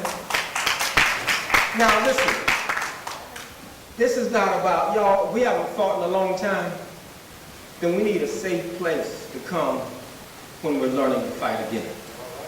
Come on, get right. If you're going to talk about war, you don't just go out and wait, Baruti. Baruti, if we're going to talk about warriors, we're going to leave here and go into fight without training? Baruti, are we going to do that? Are we going to be effective? Are we ready? We mad? And we going? No. It's got to be some serious conditioning. So we got to have some serious safe places where we come as you begin that challenge. Because if you say this ain't nothing to play with, then this ain't nothing to play with. The warrior part are the people, the policies, and the practices. Okay? Think through it. If you got petitions, well, that's cool. That's one way to start. Go with it. Anticipate what the drawback is, what the backdraft is, and be ready for your next step and your next step, and learn to do it and get with it. It's real simple. Just keep in mind, what or who are the people, policies, and practices that are aggressing on our community in this way. Now, also, I want to warn you. We have a tendency, when we're afraid of taking on the oppressor, to take on the oppressor's servant. And that's us. We're closer, they're closer to us. And so, and we can direct more of our venom to them. In fact, some people have the nerve to say that we are our own worst enemies. Y'all ever heard that? You ever said that? You ever said that? Don't never say that again in your life. Never again in your African life that we're our own worst enemies. Doesn't mean that we don't hurt each other, doesn't mean we don't need to be corrected, don't mean we don't need to be stopped and or sometimes taken off the planet. But in no way are we our own worst enemies. What we do has been manipulated, and we're going to talk a little bit about how that happened, because we need to know how to reverse that process so that we protect each other. My point here is, when you're dealing with the warrior piece, just make sure that you're not putting all your venom directed toward us because you're afraid to direct it toward the real enemy. Okay? And I'm also saying, if you are fearful of taking it to the real enemy, that's okay. Get practice. Get support. Start it in small chunks. Okay? And get ready. Because it'll build up, and as you've already heard, it's coming your way. You won't have to find it, it'll come your way. The question is the warrior part of you going to be prepared? Or do you think just being pissed about it is your preparation? Do you think just knowing the historical parts of it is your preparation for fighting? It may strengthen your resolve, and that's good. But part of the fighting is, are you ready? See, you're not in a fight. If you come and slap me and knock me down and I'm out, have you been in a fight? No, that's just a beat down. A fight don't start until I get up and hit you back. So do expect to be in a fight.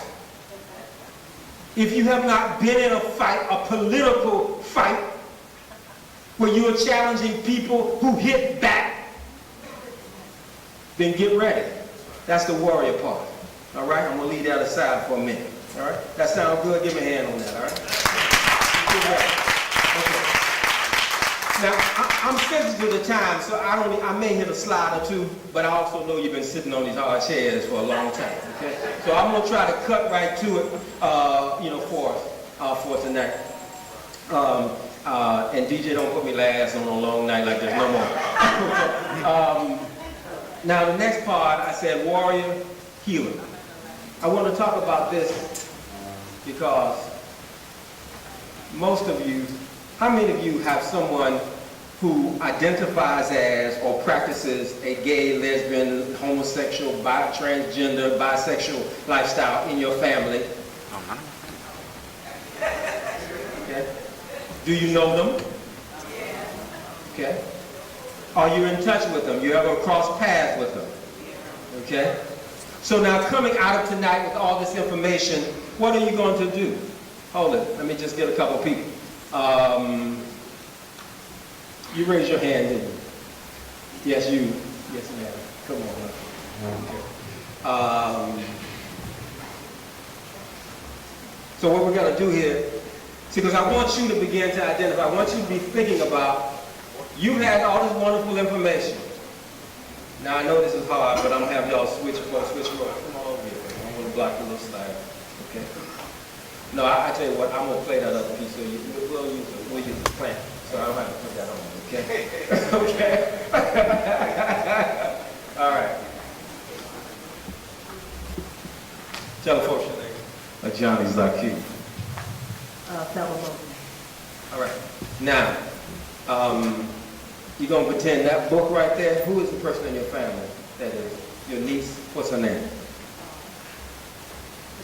Okay, Fashina. You just come to this powerful, wonderful conference. You understand the culture, and the decadence of homosexuality and white domination and alienation, and tomorrow she gives you a call. Let's have a conversation. Hi, Auntie. What's up? What you gonna do? I'm getting along, I'm doing what I gotta do. Yeah, you getting along? I'm doing pretty good too, you know. You know, my friend and I'm going, you know, we're growing in our relationship. Yeah, I heard about that. And your mother hasn't talked to me about it, but the members in our family is talking about it. You talk about how, you know, how she's so sweet to me? Yeah, that's it. And how you taking on responsibility for someone else's child. Oh, okay. Yeah, well, you know, I mean, Mama did it, you know, when you know, the other family broke up, so Mama did it. And I understand that your mother is also having a role in this. And this is what kind of bothers me, that she's so accepting of it. Of what? Of her relationship with this girlfriend of hers. And So, Auntie, taking care of her child. but, you know, she's showing me love, Auntie. I ain't getting no love, you know, whatever, I ain't getting no love from these little dudes and stuff like that. She's showing me love, and she got some cheddar, too. Yeah, that's true. That's definitely true to know. But I want to know also what else is she telling you? What else is she showing you? What do you think she should be telling me? That her role is to be a woman in life, to be in a homosexual relationship with another woman. Well, she is the woman. I'm the one that's the dyke. Well, still, y'all reverse that, and you're still not being. Well, hold on, you're coming next. Part of what I want us to do is, I want us to really begin to prepare ourselves for how we're going to have a conversation, okay? How, if it's all around us. You know, I mean, yes, if there's somebody that is jamming somebody up and whatever, yeah, I mean, fine. Go to the second floor and throw them out the window. Be ready to deal with the consequences of that as well, okay? And I'm not, you know, and y'all, let's, by show of hands, for those people who raise your hand, are you anywhere close to being prepared to take those people who you raise your hand about and put them in the second floor window and throw them out the door? Yeah. Okay? All right, great. So you got 1, 2, 3, 4, 5. Y'all, 6. Y'all ready to take them out and throw them out the door? Okay? Great. I got you. There's all kinds of, now, most of you didn't raise your hand about that, okay? All right? And often, part of what Marimba said is really important, y'all. We got to know when we can intervene and drop some seeds and when we can't, okay? I don't buy that, that there's never, if someone makes my 12-year-old, 13-year-old says that they be making a decision, blah, blah, blah, that all is lost, okay? I don't buy that any more than they said they gonna take their own crack. How many of you just automatically, if somebody say they own crack, you give them a ball and take them up and throw them out the window? Okay. How many of you, they said they start smoking cigarettes, which you know will kill them dead, are you ready to take them up and throw them out the window? Okay. All right. That's fine. I'm not saying you don't. I'm just saying it's important wherever you are, if you're ready to do the second floor thing, go for it. You ready. If you're not, don't just come and do rah-rah, and then you haven't even thought about how you're going to move with the next step on the healing part. Now, I'm already clear about the warrior part. We're already clear about that. We're talking about now about the healing part for those of you who choose that you're going to do some healing in our community with somebody you believe you can have some influence on. Because you ain't talking about healing. I ain't talking about healing them. I ain't talking about healing Europeans. Okay? But I'm talking about those in your community, in your family. Part of the practice and part of the work we do is prepare us to do, thank you, some close combat, some close bouncing. Because it's easy to keep it far away and then have a big beat in our chest, okay? And that's fine when it's wartime. When it's healing time, If I'm a part of a church and there are people in the church who are gay, lesbian, bisexual, transgender, gay, homosexual, and I want to make a change, then I got to begin to work that. In the church, work the policies, work the whatever, deal with the folks. And most times we haven't prepared ourselves to how do you hold on to the person and not what they do. How do you hold on to the person and not what they do? All right, one more time. Okay. What was the person in your family? Who was that? My cousin Cat. Okay, great. How old is he? He's 51. 51. He's a chaplain. All right. Chaplain in the Army. All right. There he is right there. Black on black violence. Talk to him. So he just called you, called you up, said, hey, what's up, Jerry? Man, I was just thinking about you. And funny thing, bro, I was just thinking about you too. I went to an interesting program yesterday on homosexuality. Oh Lord, you done got down that old man. Man, listen, I ain't gonna change. I'm a chaplain. I'm 51. I ain't about that. You know what, Johnny? I'm who I am, and that's all there is to it. I understand that. We still family, I just thought it was an interesting subject matter, And I was just wondering, how you fulfill, your role and everything with your sexual preference. Oh, you mean interesting like you interested? So I won't even go there, I'll drive to North Carolina and snap your neck. I don't know. You just say it's interesting. It's an interesting program. I don't know what you learned. Okay, great, that's cool. Y'all, the point is this. The point is, thank you, Johnny. Let's prepare ourselves for the conversation. Okay, now here, part of preparing yourself for the conversation is making sure that we focus on the doing and not the being. Okay, so I'm gonna cut to a chart. Is there any? Okay. Well, let me back up. Go back up a little bit. Okay. Part of this, what you've been hearing, is what Marimba talked about, what we talked about. We are alienated to serve aliens. I wish I had made it up, but my brother Amos Wilson taught me that.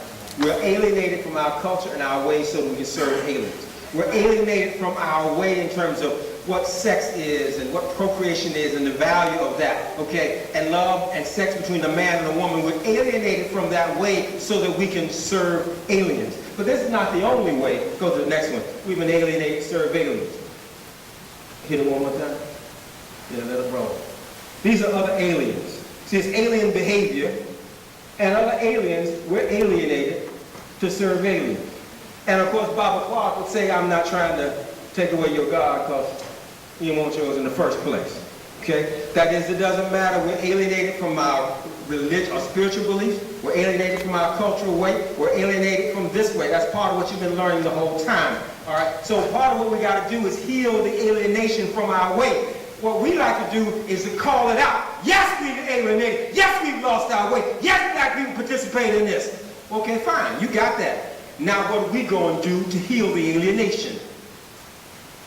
Or else all we left with is condemning us as so many Negroes, and that's fine, it's true, except when we run out. We are all we got. We are all we got. And somebody somewhere got to become skilled in how do we heal us. Because what happens when we are not skilled is we throw each other away because we're not skilled on how to bring us home. I'll give you an example. I was in the airport.